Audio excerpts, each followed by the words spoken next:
AW's on the phone to me. Oh, I've set up a new EV business. Do you fancy some chargers down St Andrews? I'm like, oh, here we go. But what next? Depending on the size of the team or club, there's a dedicated sustainability manager. And I think like in the Premier League, for example, there's some initiatives around everybody having a full-time sustainability lead. We move with the market. We're really fortunate that, with our recruitment business, we know where influential people are ending up. We know where they're moving and we build relationships with them. Welcome to another episode of The Deal Room then. Here we are. We've got the usual suspects in the room. We've got Adrian Wright, we've got Ian Dutton from Sporting Group International, and we've got Harry Lynch from Sporting Jobs. Adrian, where's the branding? And these guys are... Well, I had a late night last night and had a wardrobe malfunction for the podcast. So I do apologise. That conjures up quite an Not image. good enough, Ed. Yeah. We got dressed in the dark. I think that's what most people say. Oh, fair enough. Okay. So this episode then, we are talking the Sports Sustainability Consortium, which I know has been shrouded in secrecy for a little while. And finally, you can talk about it. Absolutely. No one has known about this. It's been under lock and key for a long time. But finally, it's here. Okay. First question is the obvious one. What is it? Well, not many people know, but 8 years ago, as a result of our work in the sponsorship space with SGI, we were approached by a fairly large EV charging company. They don't just do EV chargers. They're a £15 billion business, operate in 150 territories around the world. And they said, look, we know you guys are pretty well connected in sport. Any chance you can get some charges in at some of these clubs?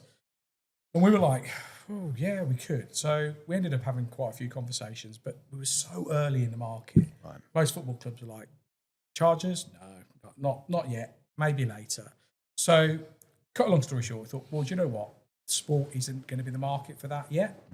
And we're going to go and try some other stuff. So that 8 years took us into car dealerships, golf clubs, garden centres, hotels, you name it, Tesco, and we literally cut our teeth in a market we knew nothing about. I've got a little bit of experience of being in the energy market, my time at British Gas, but not when it comes to installation. So I was the sales guy in the room. Okay. So I was the guy trying to conduct the orchestra around, but effectively getting sales in. So what's happened as a result of that is that business has now been going for 8 years. SGI is 10, so it's not a huge difference in trading period, and we've very quickly established the link between sport and sustainability, chargers, solar is literally like hotcakes. It's the in vogue subject, and the fact that we can assist clubs with facilitating that divide between how do you install them, how do you finance them, where do you get the equipment from, who services them, the fact that we've been through all that now, it's like this is the new era. How do you know when the right time is something like this? Because like you said, at the time, when you first started, it was too early. But at the same time, if you leave it too long, other people are then going to get in on the party. So it's difficult, isn't it? I think you never, working in a new business environment, you never know when the right time is. And it's being around long enough to capitalise when it is. We've put a significant amount of capital into the projects in the last 8 years. And it's only very recent, in the last probably 6 to 12 months, we've seen a real shift. And the fact that our network is so strong in the sports arena, it literally is like just lighting the Dutch paper for it. It's been really, really kind of heartwarming that people actually are taking the course on the subject. I'd say within my time in sport, sort of coming up to 4 years now, even in that sort of period, players are now driving electric vehicles, all of them. Mostly, lots of electrical vehicles. A lot of company benefits that we see on the recruitment side is that there's EV salary schemes and workplace grants and all these sorts of things. So I think just generally the shift to EV vehicles has been quite prominent in the last 3 or 4 years. Yeah, I remember when I was club side. Actually, I remember when you first started the installation business. I think I was one of the first approaches. AW's on the phone to me. Oh, I've set up a new EV business. Do you fancy some chargers down St Andrews? I'm like, oh, here we go. But what next? But to be honest, and I think it was just the unknown. I genuinely do. I think it was like, the total unknown. People didn't know what the movement was going to be like within the next 10 years. And I certainly noticed, and like Harry and Adrian alluded to, since I've been here for the last 2 years, it's just exploded. You know, clubs are realising, actually, do you know what? We really need to have a clear focus on our whole ESG strategy, which solar and EV charging points are a big part of that. Not only because, you know, they need to be doing right by the planet and, you know, supporting that, but actually there's a huge potential revenue stream and cost saving to the clubs as a result of it. So, yeah, it's been a real success. And, yeah, it's great to be able to announce to the world what we're doing and our ambitions moving forward. So what does it mean then? I mean, we've talked about the sort of chargers, we've talked about solar. There's quite a sort of lot of layers and moving parts to make this happen. So what exactly is it all about? Well, when we approached it from a sponsorship perspective, so we looked at it and thought, right, okay, who's making moves in the market? So there was a company called Solax that did a deal with Borussia Dortmund in the Bundesliga. Ian and I flew out to Munich to a large solar show to meet them. And we pitched to them. They loved it. We've got a club lined up in the UK ready to go. And they came back to us and said, oh, sorry, guys, just realised we've got an exclusive clause in our contract. We can't do any of the clubs. We were like, oh, my God, we've traipsed all the way over to bloody Munich to see these guys. And for whatever reason, it just didn't happen. So anyway, that triggered some further thoughts around, okay, well, what other brands are available for us to go and speak to? So, you know, as people will have seen, Manchester City have done a deal with Jinko. Jinko are the largest solar panel manufacturer literally on this planet. They've already made a mark within the sports space. There are many others that are also trying to make strides. One thing the clubs don't realise is whenever they go to an installer, whether it's solar or chargers, generally it's the decision of the installer of what products they install. Okay. Generally, the clubs wouldn't be saying, yeah, I'll have that charger and I'll have that colour and I'll have that panel and I'll have that colour. It doesn't work like that. So it's very much driven around relationships with the installers and the manufacturers. But we're coming at it a different way. We're bringing the manufacturers to the table because they are the experts around their products. We're bringing the installers to the table, and we're also bringing the financiers to the table. And this effectively has created the consortium. Everybody's independent. No one, we're not in a joint venture. We're not got a company together. It's literally, if I need someone to talk about solar panels, I can phone Mr. or Mrs. X and they can give me 25 years experience of the solar panel industry within half an hour. So that's the benefit of our network, is that we effectively are just connecting clubs with the real movers and shakers within these two markets from literally a standing start. So in a way, it's very similar to what you've kind of been doing for the last 10 years as SGI. Your partnerships, you're introducing people, I guess, really, aren't you? Yeah, and it's a very confusing market. And as we all know, within football clubs, or any sports club, you know, people wear lots of hats, and someone professing to be a specialist in solar and EV chargers is virtually zero. You know, it might be a sustainability manager, and Harry will sure give you a narrative around how clubs are really pushing that sustainability role. And I think, you know, clubs are now starting to say, well, actually, what are we doing? And how can we benefit the club, whether that be a financial saving or whether that be, you know, servicing their staff or customers and fans and conference clients around having a service around green. Tell us about that, Harry. What's the sort of difference here then? Yeah, I think sometimes, depending on the size of the team or club, there's a dedicated sustainability manager. And I think, like in the Premier League, for example, there's some initiatives around everybody having a full-time sustainability lead. But sometimes it falls under the guise of the stadium manager, the operations manager, the facilities manager. And I think particularly on that EV and solar stuff is that, you know, you sometimes speak to a professional sports team. What are you doing in this space around EV and solar? And actually, everyone has a million questions. Okay, well, we'd like to put some in, but do we pay for them? Do we have financing options on them? Do we own the bay, or do they, you know, is somebody renting that charger on our behalf? Right, and are we getting paid a service? Or, you know, there's so many questions. And I think we've all been around it for a couple of years now. You kind of begin to understand the various options. And like anything, it's different for each club. And little things like the location of clubs is relevant. You know, if you've got a big site car park with, you know, poor EV charging capabilities in the local area, for example, it makes it more interesting or viable as an option. So there's 1,000,001 kind of areas of this, isn't there? The whole recruitment side of things is really interesting, you know, because a lot of these new initiatives and, you know, clubs realise, oh, we have to do something, but actually we don't really understand it. We're not educated enough. And actually, who's actually going to drive it, who's going to be the driver and take accountability internally. And all, it will just normally, historically, just land on someone, and it'll just be an extra part to their overall job. But it's now becoming really serious, like something that clubs really see. Okay, well, we have to be seen to be actually being a real community club, and helping and supporting the impact of the local community, and also from if you look at it from a brand perspective, what a lot of commercial teams probably don't realise and are perhaps a little bit short-sighted with is a lot of brands nowadays want to align their brand with clubs or rights holders that are doing good within the community and for the environment. They've got their own ESG goals, so they want to make sure that their brand values are aligned with a particular rights holder, which could be, it could be the difference between a deal getting executed or not. So these are all fine margins, but they're all added valves to a lot of these rights holders and clubs moving forward. It's an interesting one because it was always felt like it's one of those things that people have been talking about for a long time, but perhaps just paying lip service to it, whereas now they've actually got to do it and kind of live it, and it's got to be the culture of the club a bit more perhaps now as well. And a big driver in that is because of the new generation. The whole Gen Z generation have grown up, literally, as part of environmental sustainability is a massive part of them.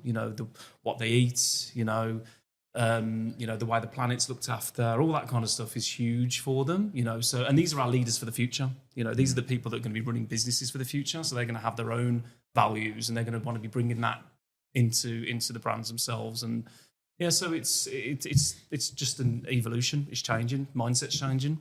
And clubs and rights holders and everyone has to be part of that. Away from brand positioning as well, there is actually just some enormous savings to clubs. When this sort of kicked off, I got to know Plymouth Argyle really closely, and Christian, who's the sort of head of a lot of things there, I think, but he takes a sort of lead on this. Their floodlights are now LED floodlights. They've got waterless urinals throughout the club. They've got sensors on every light and, cistern in toilets. And actually over the period of, I think the yearly report that they did, remember he said the solar on the roof would power 800 houses for the year or something. It's really significant actually. And, there's always an example of a club that, we spent X, but it paid it back in Y. And now we're actually paying back to the grid, or we're using battery storage and things like that. So there is a great commercial angle, but also some huge savings too, which important. There are loads of examples actually of clubs already doing this. I mean, Henswood Town is kind of the one that always springs to mind, doesn't it? They put solar pretty much everywhere at the moment, haven't they? Yeah, and I think the cost of it is what surprised people actually. It's not as expensive as everybody thinks it is. And, we always try and establish what something is called a cash flow positive position. So if someone's going to borrow money to put the system in, we're always looking for their monthly repayments minus the savings that they make from the generation of their own electricity to be cash flow positive. And I think every one that we've secured so far has been cash flow positive, which for a club, if they're going to save, let's say it's £15,000 a month and they've got a finance bill of £7,000, they're £7,000 better off. Yeah. And they're paying for the system that will be theirs after a period of time. So it is really a no-brainer. And it's like, as an FD, if you're not looking to make savings for your club as a result of putting technology in that can make those savings, what are you doing? Yeah, it's a fair point. I mean, we've talked solar, we've talked about EV charging points. I know it's much more than that. So what are the kind of main pillars of what clubs can install here? Yeah, I think if you were looking at it in layman's terms, every club has a stadium, every club has a training ground. So there are two assets that can be used for solar. So they both have roof space. Some clubs can be limited based on stadium age. So the roofs may not take the solar panels. It really just depends, and we do a full audit on that and establish whether that's possible. And in the charger space, naturally, football stadiums are a fulcrum for communities. So there may be a requirement that one of our partners might want to rent the bays on that car park and offer the club a deal for a long period of time to lock those bays into what's called a bay rent agreement. Or the clubs may decide themselves they want to put their own charges in and generate their own revenue. We're hearing mixed responses to don't want to be tied up for too long to, well, actually, we'll put them in and we'll generate our own revenue. The training ground, completely different kettle of fish. It's got loads of land available, so you can be putting stuff on what's called ground mounting systems. They literally the players are turning up in Teslas, in all sorts of electric vehicles, asking, well, I'm going to be here for 3 or 4 hours. I want to be able to charge my car to get home. Hello, Mr. Club owner, can you provide me with a service for me to be able to do that?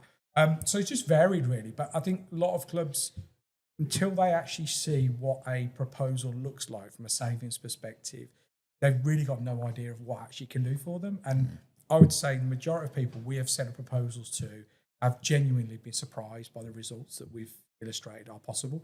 And bear in mind, these systems are not something we've just knocked up on a spreadsheet. They are globally recognised software solutions that are used by hundreds of thousands of companies across the globe selling solar. So it's like an industry standard metric that says, right, your roof is that way, elevation, it's north, south, east, west. You've got no trees around there, so no shading. It sounds really, geeky, but it is that detailed. Yeah, very sure. detailed. Yeah. So the pillars for the club to consider is, okay, what can be installed? How much is it going to cost? How do I pay for it?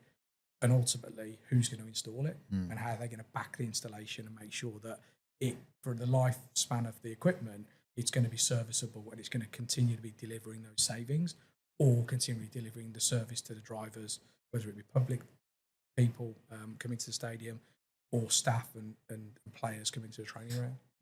Are you noticing that from Sporting Jobs' point of view? I think you talked about the kind of sustainability side in terms of those roles, that it could almost be anything. It's sort of like the Wild West, but it sounds like bringing this kind of thing in, it then is a more specific role. Yeah, it's a massive growing area for sure. And I think if you look at some of the clubs, look at Man City, for example, or City Football Group, there's going to be teams of people that sit across ESG and sustainability and environmental. So it's a growing area for sure. And I think, again, people are more savvy with things. A lot of clubs and large ownership groups have hotels on site and areas like that as well. So it becomes a bigger beast depending on the club and the ownership level. We should talk about challenges as well, because we've talked about all the positives. I guess that's one of those things. Can you just dip your toe in, or is it all or nothing? Have you kind of really got to dive in and go for it? No, we've had clubs that have just said, we'll have 6 charges at the training ground, please. We've installed them, we maintain them, we provide an annual service to them, and literally we want to make it as seamless as possible. And there's someone at the end of the phone if there's a problem. All of the systems, whether it be solar or chargers, are all now managed by software solutions. So we literally, from our head office, can find out exactly what's going on at any single charger that we have installed. And same with solar. It's all, as you can imagine, with technology nowadays, it's all Big Brother. Yeah. And we don't want clubs thinking that it's a bane on their life installing green technology.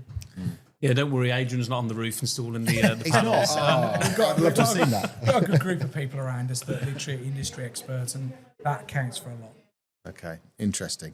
And I guess something else we should talk about, and I think you've alluded to it already, is sort of those exclusivity deals or contract lock-ins that you might struggle with. I mean, how do you kind of get through those? I think there's restrictions in every industry, but we've navigated our way through knowing what clubs want. Ian and I both sat club side, and we would probably been the guys that have been getting pitched to, when we were there. So we kind of know what questions people are going to be asking, and we just put ourselves in that position to say, okay, what do we think we would need to do to take back to the board?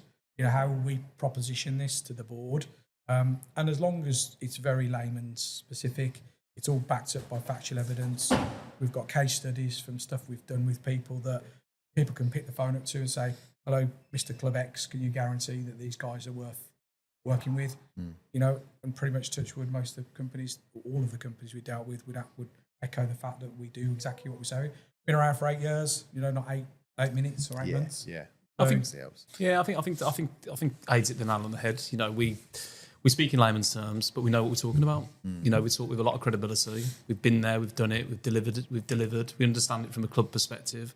I think the other really important part as well, and I think it was when I first started actually, Adrian said to me, his words were, I want to be the sports agency that leads globally when it comes to sustainability. We've already got a green tech installation business. We've had it for 8 years. We've got a very successful sports sponsorship agency. The two clearly, merge together very, very well. But actually, to be able to do that, we need to be authentic ourselves. Okay, well, what are we doing as a business? How can we make sure that actually what we're doing is, we're a leader in that space? So, We moved to these offices. These are one of the most energy efficient offices in the whole of Birmingham. You know, none of us drive to work. You know, we all don't need to fundamentally because we're in the city centre and we can get trains, we can get public transport. We do cycle to work schemes every now and again. Yeah, look forward to that one every year. No, yeah, we've a fleet of EV vehicles and, you know, those sort of things. It's We've had carbon literate training. Oh yeah, carbon literacy. Yeah, just little things like that, you know, it doesn't sound particularly sexy, but the fact that we've sat in a room and someone, an industry expert, has told us for us to look out for certain things that can potentially be benefited and reduced as a result of just human, you know, activities around, you know, reducing CO2. Some of the stuff we've learned we would never have had a clue about, but now we do have an understanding of it, and we offset our emissions as well. Obviously, we've got people around the globe that travel in. You know, Diego's here this week, away from Spain.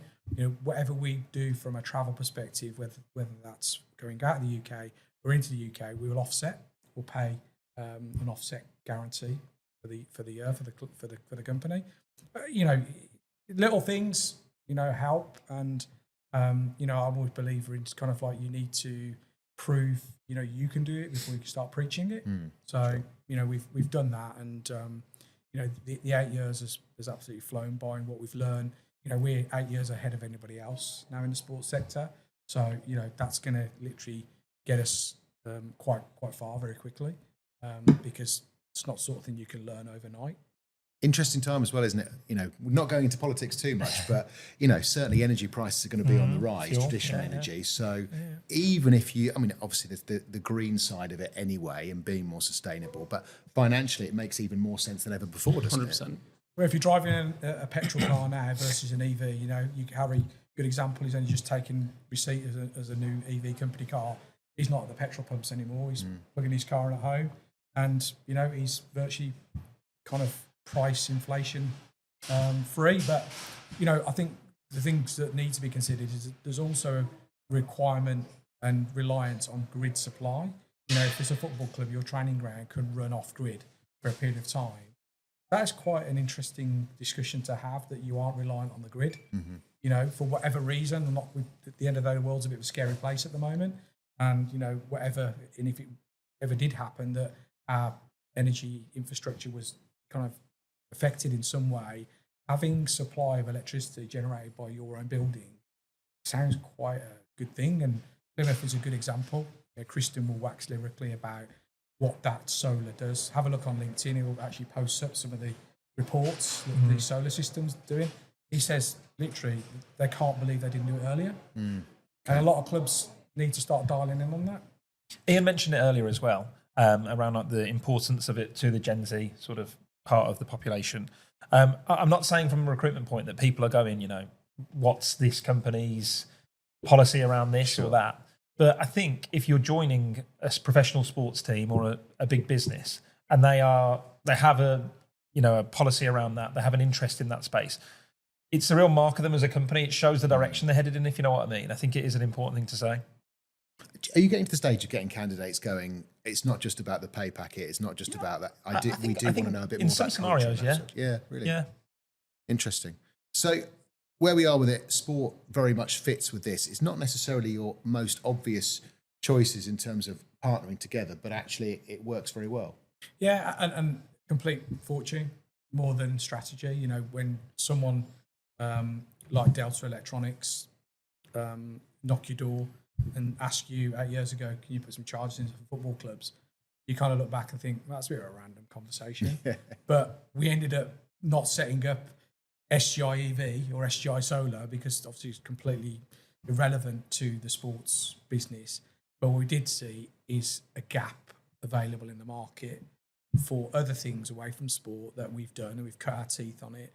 And then just serendipity, I think there's a word Abby used when she first joined SGI, we have a serendipity moment with the whole green tech and the sports business now forging.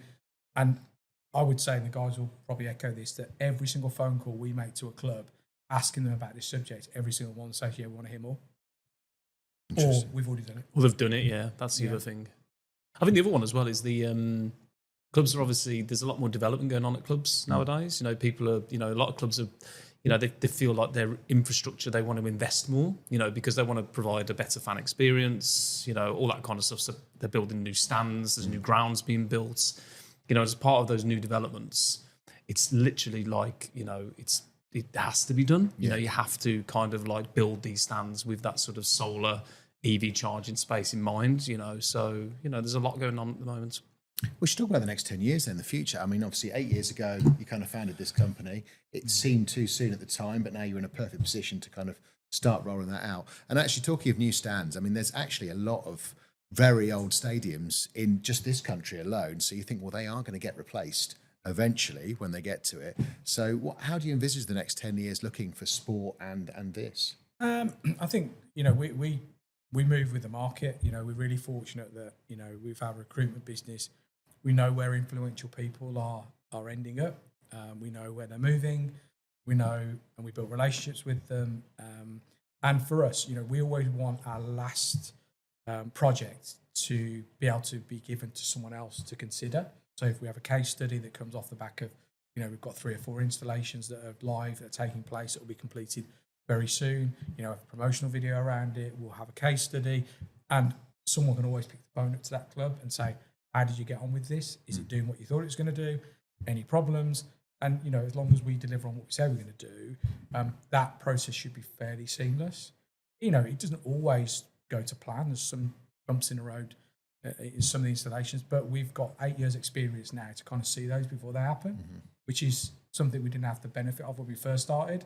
Made a lot of mistakes very early on, not dangerous mistakes, electrical obviously, but just financial mistakes, as in like hiring the wrong people, investing too much in this and that. But we're on a good keel now. Anything else to add, gents, before we bring this episode to a close? I think just adding to the last question, I think this is only the start.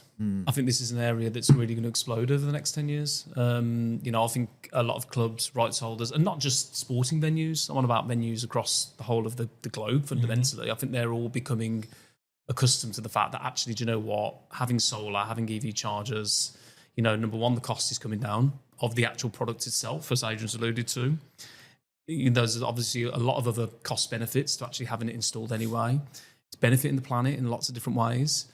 So hotels, arenas, even like domestic properties, your own houses, you're going to find that there's going to be more and more and more EV charging points, solar on roofs as you go through moving forward. The government have already pledged and put in huge schemes around like new build housing estates, So it's just becoming more and more prevalent and more the norm, shall we say? I think that's probably a good word, just the norm. In 10 years' time, I think actually someone will be, they'll be looking at a house and thinking, do you know what? I don't want to buy that because it hasn't got solar, or actually, can I have solar? And how can I make sure that it does? So it's just a mindset thing. And I think it goes back to what we were saying earlier, new generation, it's kind of like, okay, well, it's like going back in the day when, my parents would have like toilets out in the back, right in the rear end of the garden.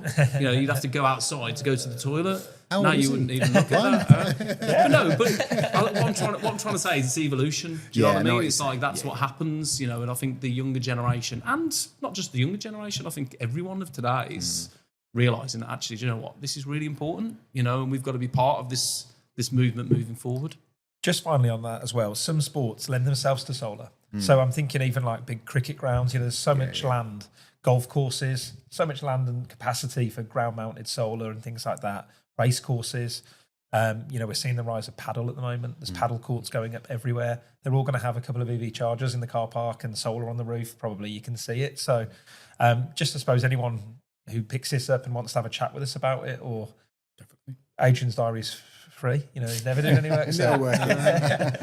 Always space. That's interesting, actually, you bring that up because it's such an obvious choice, isn't it? These massive stadiums are ripe for it, really, aren't they, in terms of solar? Roof space is not at a premium, but the right roof space is at a premium. And, the fact that clubs have that at their disposal and they're all very, very electricity hungry.